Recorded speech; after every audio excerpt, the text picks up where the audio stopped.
Breaking news. ఫిరాయింపు ఎమ్మెల్యేల అనర్హతపై speaker గడ్డం ప్రసాద్ ఛాంబర్లో విచారణ ప్రారంభమైంది. ముందుగా ఎమ్మెల్యే ప్రకాష్ గౌడ్ పిటిషన్పై విచారణ జరుపుతున్నారు. నలుగురు ఎమ్మెల్యేల అనర్హత పిటిషన్లపై ఇవాళ్టితో విచారణ పూర్తవుతుంది. ఇప్పటికే పార్టీ మారిన నలుగురు ఎమ్మెల్యేలు కాళే యాదయ్య, గూడెం మహిపాల్ రెడ్డి, ప్రకాష్ గౌడ్, బండ్ల కృష్ణమోహన్ రెడ్డిని బీఆర్ఎస్ న్యాయవాదులు క్రాస్ ఎగ్జామినేషన్ చేశారు. అయితే ఫిరాయింపు ఎమ్మెల్యేలు ఇచ్చిన సమాధానాలపై పిటిషనర్లుగా ఉన్న బీఆర్ఎస్ ఎమ్మెల్యేలు అసంతృప్తి వ్యక్తం చేశారు.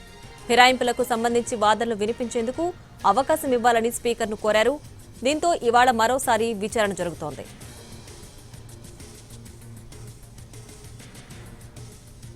అంటే ఇదే అంశానికి సంబంధించి పూర్తి డీటెయిల్స్ మా ప్రతినిధి చారి ఫోన్ లైన్ అందించడానికి సిద్ధంగా ఉన్నారు. చారి, చెప్పండి, అనర్హత ఎమ్మెల్యేలపై పిటిషన్ పై ఇవాళ మరోసారి విచారణ జరగబోతోంది కదా, ఇవాళతో ముగిసే అవకాశం ఉందా? ఇవాళ ఆర్గ్యుమెంట్స్ ఫైనల్ ఆర్గ్యుమెంట్స్ ఇవాళ ఎమ్మెల్యేలు కాకుండా కౌన్సిల్ లో ఉన్నటువంటి అడ్వకేట్లతోటే ఈ ఆర్గ్యుమెంట్స్ ని కొనసాగిస్తున్నారు. కొద్దిసేపటి క్రితమే ఈ స్పీకర్ ఛాంబర్ లో ఆర్గ్యుమెంట్స్ ప్రారంభమయ్యాయి.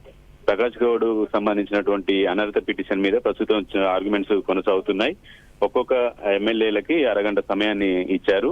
ఈ రోజు 2 గంటల వరకు ఈ విచారణ ముగించాలనుకుంటున్నారు. మొదటి విడతగా ఇచ్చినటువంటి నలుగురు ఎమ్మెల్యేల అనర్హత పిటిషన్లకు సంబంధించినటువంటి విచారణ ఇవాళ ఫైనల్ గా వినబోతున్నారు. దీనికి సంబంధించినటువంటి అంశం ఏంటంటే వెంటనే ఈ నలుగురు ఎమ్మెల్యేలకు సంబంధించినటువంటి తీర్పుని ప్రకటిస్తారా లేదంటే రిజర్వ్ చేసి పెడతారా అనే దానికి సంబంధించి కొంత సస్పెన్స్ కొనసాగుతుంది.